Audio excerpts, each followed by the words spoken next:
Hi friend, कैसे हो आप लोग। स्वागत है आपका हमारे इस वीडियो में।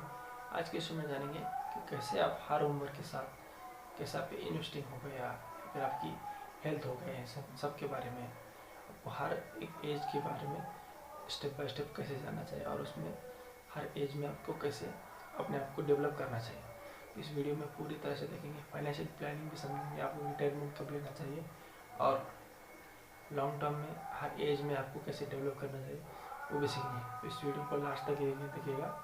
और इंडिया में ना जब भी जॉब लगती है आपकी 20 साल से, तो उसमें क्या होता है कि ज़्यादा से ज़्यादा 3 लाख या 6 लाख में शुरुआत में पैकेज मिलता है, क्योंकि ज़्यादा पैकेज नहीं मिलता है इंडिया में। तो चलिए वीडियो को करते हैं शुरुआत। सबसे पहले 20 ईयर्स में आपको क्या करना चाहिए।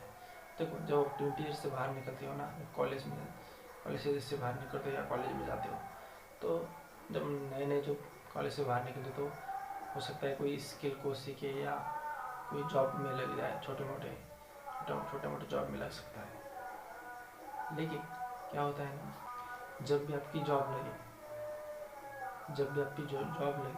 तो आप क्या करो, सबसे पहले तो इन्वेस्टिंग शुरू करो। जितना भी आपके पास, चाहे 500 रुपये बचे या 1000 रुपये बचे, स्टार्ट इन्वेस्टिंग। क्योंकि क्या होता है ना, कंपाउंड इंटरेस्ट लॉन्ग टर्म में ज़्यादा बेनिफिट देता है।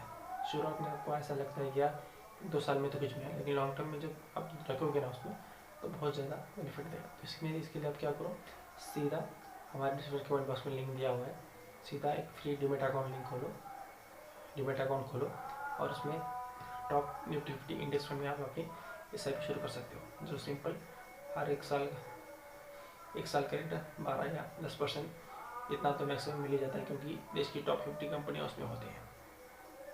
और जैसे ही आपको नौकरी लगती है, हो सकता है गवर्नमेंट जॉब लगे या पार्ट टाइम जॉब कर रहे हो या कुछ भी आप कर रहे हो, एक तो इन्वेस्टिंग कीजिएगा। और साथ में सबसे पहले जिन्होंने आपको पढ़ा लिखा कर इतने आगे पहुँचाया है, उन माँ बाप के लिए एक छोटा सा गिफ्ट लेके जाओ, क्योंकि उन्हीं की मेहनत से और अपनी मेहनत के साथ आप मिलके इस मुकाम तक पहुँचे हो।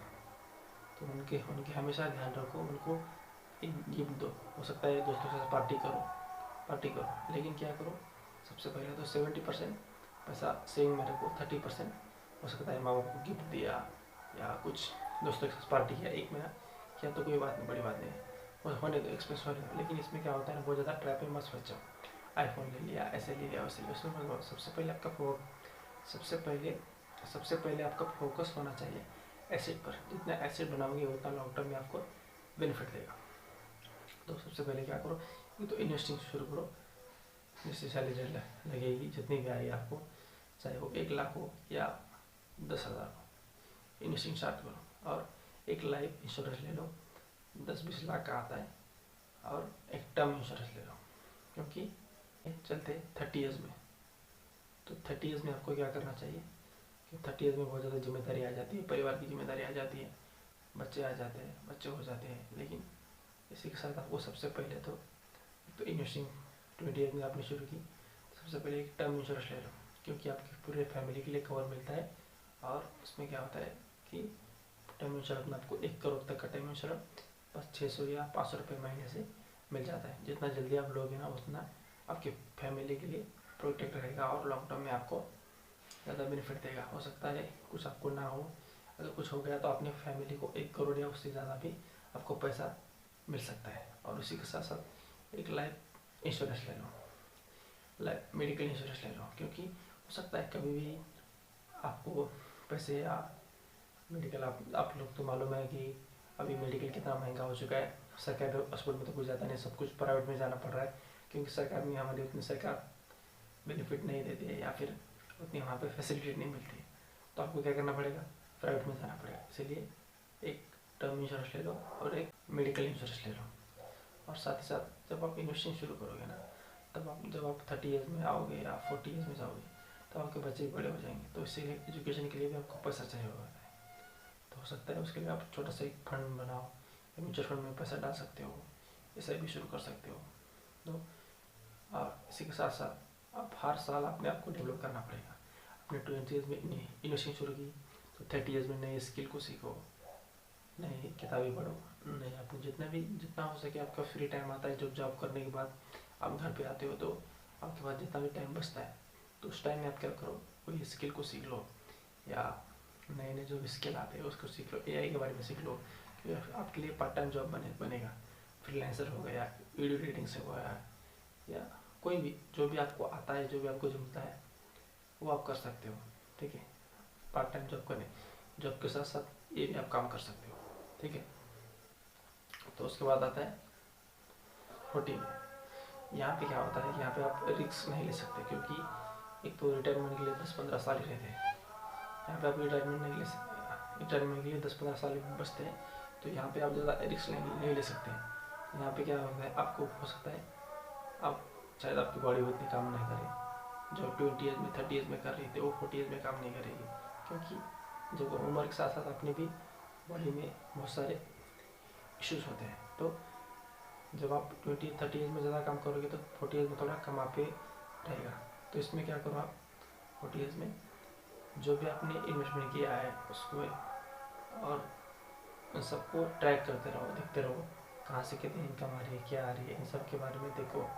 और हर जब इन्वेस्टिंग करते हो उसमें नॉमिनी जोड़ो, अपने बच्चे को या वाइफ को या परिवार में किसी के एक साथ नॉमिनी जोड़ सकते हो, क्योंकि जोड़ने के बाद क्या होता है, हो सकता है आपको कुछ ना हो, अगर आपको कुछ हो गया तो पूरा जो पैसा है वो आपकी फैमिली को मिल जाता है।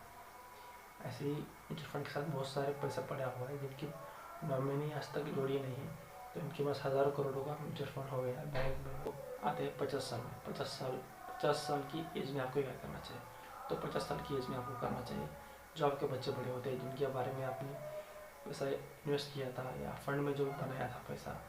इसमें क्या होता है, आपका ज़्यादातर पैसा आपके बच्चे बड़े हो जाते हैं तो उनमें पैसा निकाल कर आप अपने एजुकेशन के लिए बच्चों को दे सकते हो सकता है वो इंडिया में बड़ी, इंडिया से बाहर जाए, क्योंकि आपने 20 ईयर्स में इन्वेस्टिंग शुरू की थी तो उनके लिए बहुत सारा पैसा जमा हो जाता है, क्योंकि जितना जल्दी आपने शुरू किया था ना उससे आपको पावर और कंप्यूटर का बेनिफिट मिलता है, लॉन्ग टर्म में वो बहुत ज़्यादा पैसा बन जाता है।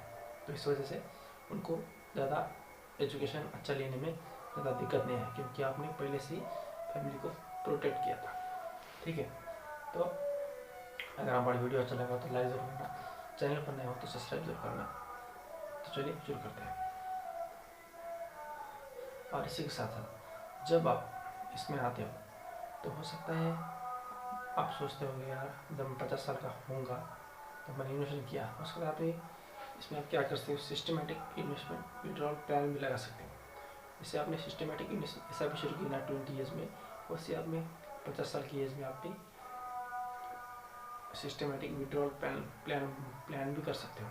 देखो आपका पैसा तो 12% हर साल ग्रो हो रहा है, जो टॉप 50 इंडेक्स फंड कंपनियाँ हैं, निफ्टी 50, जिसमें आपने बिल्कुल दिमाग नहीं लगाया, बस भाई मैं ज़्यादा कुछ दिमाग नहीं लगा, मैं देश के टॉप 100 कंपनी में अपना पैसा इन्वेस्ट करूँगा, क्योंकि मुझे जो है 10% या 12% हर साल रिटर्न आता रहेगा, तो मैं ज़्यादा रिस्क नहीं लेना चाहता। तो जब आप 50 साल के हो जाओगे तो इसमें क्या हो जाता है, आपका फंड बड़ा हो जाता है, तो आपका पैसा जो है करोड़ों में पहुँच जाता है। तो हो सकता है आपको आपके बच्चों के लिए जो फंड आपने बनाया था उस फंड में से आपने पैसा निकाल के दे दिया, लेकिन जो दूसरे फंड बनाया था तो उसमें क्या कर सकते हो, हो सकता है कि आपकी ज़्यादा कुछ एक्सपेंस नहीं है, जब 50 साल की एज में आ चुके हो तो इसमें आप क्या कर सकते हो, 1 लाख रुपये महीना विड्रॉल कर सकते हो बड़े आराम से। ठीक है, आप कितने भी हिस्सा कर रहे हो, 20 एज में अगर 500 की है तो हर साल आपने उसको बढ़ाया ना, स्टेप बाय स्टेप बढ़ाया तो बहुत सारा बन जाता है। हो सकता है वो आज 10,000 की हो या 20 हज़ार की चल रही हो, लेकिन आप उसमें 1 लाख रुपये महीना भी विड्रॉल कर सकते हो, क्योंकि हर साल आपका पैसा 12% से ग्रो हो रहा है। तो ठीक है, और इसी एज में क्या करो आप, जब 50 एज में आप हो जाओगे तो आपका जो पैसा है हो सकता है वो पैसा आ भी रहा है, अगर आपको ज़्यादा नहीं खर्च रहा है तो हो सकता है वो पैसा डेट में लगाओ या बॉन्ड में लगाओ, पीएफ में लगाओ, ऐसे इसमें रिस्क ज़्यादा नहीं होता है, क्योंकि आप जब 50 साल के हो जाओगे तो ज़्यादा रिस्क नहीं ले पाओगे। आप 20 या 30 ईयर में ज़्यादा रिस्क ले सकते हो, लेकिन आप जब 50 साल के बन जाओगे उसमें आप ज़्यादा रिस्क नहीं ले सकते। तो ठीक है, आपको इस पॉइंट को, सारे पॉइंट को आप ध्यान में रखो और इन सब के साथ अपनी एज या अपनी जर्नी की शुरुआत करोगे तो मुझे नहीं लगता कि आपको फाइनेंस का कुछ या बेसिक रहा हो। या तो आते हैं 60 एज पर। 60 एज की एज में आपको क्या करना चाहिए, 60 ईयर्स के एज में आपको कुछ नहीं करना चाहिए, फाइनेंशियली फ्री बन जाओगे और आपके पास फंड पड़ा होगा पैसों का, जो आपने SIP की, पावर कंपनी को लंबे समय तक होल्ड किया, इस वजह से आपके पास बहुत सारा फंड आ जाएगा और आपके बच्चे भी बहुत सारे बड़े हो जाएंगे, वो अपने अपने पैरों पर हो सकता है खड़े हो जाएंगे। अच्छी अगर आपने उसको अच्छी एजुकेशन दी ना तो अच्छे वो खड़े हो जाएंगे। हो सकता है इंडिया में पढ़े, इंडिया से बाहर अमेरिका, लंदन, वहाँ पर पढ़ सकते हैं, क्योंकि आपने पहले अपनी फैमिली को प्रोटेक्ट किया, तो इस वजह से आपके बच्चों को अच्छा एजुकेशन मिला है। तो आपको 60 में कुछ नहीं करना है, जो आपको दिल को पसंद आता है बस वही कीजिएगा। हो सकता है आपको कहीं बाहर घूमने के लिए जाना हो सकता है आप पूरे देश भारत को घूमना चाहते हो, या माँ बाप को साथ बच्चों के साथ कहीं लंदन या अमेरिका जाना सकते हो, टूर के लिए बना सकते हो, बाहर घूमना होगा, तो इसमें आप ये कर सकते हो 60 ईयर्स की एज में। आपको ज़्यादा कुछ करने की ज़रूरत नहीं है, ठीक है। तो ऐसे ही फाइनेंस वीडियो के लिए आप हमारे चैनल को लाइक कर सकते हो, चैनल पर नए हो तो चैनल को सब्सक्राइब जरूर करना। हो सकता है मैंने कुछ पॉइंट कैप्चर किए हो या छूट गए हो तो आप पॉइंट में ज़रूर बता सकते हो। अगर आपको ऐसी ही वीडियो अच्छे लग रहे हो तो चैनल को सब्सक्राइब जरूर करना और कमेंट में जरूर बताना कि ये वीडियो कैसा लगा, अच्छा लगा, ख़राब लगा, क्या पॉइंट रह चुके हैं, ठीक है। मेरा वीडियो आपके लाइफ में कितना कंटेंट बना रहा है ये सब के बारे में आप जो बता सकते हो, क्योंकि नेक्स्ट वीडियो में। जय हिंद।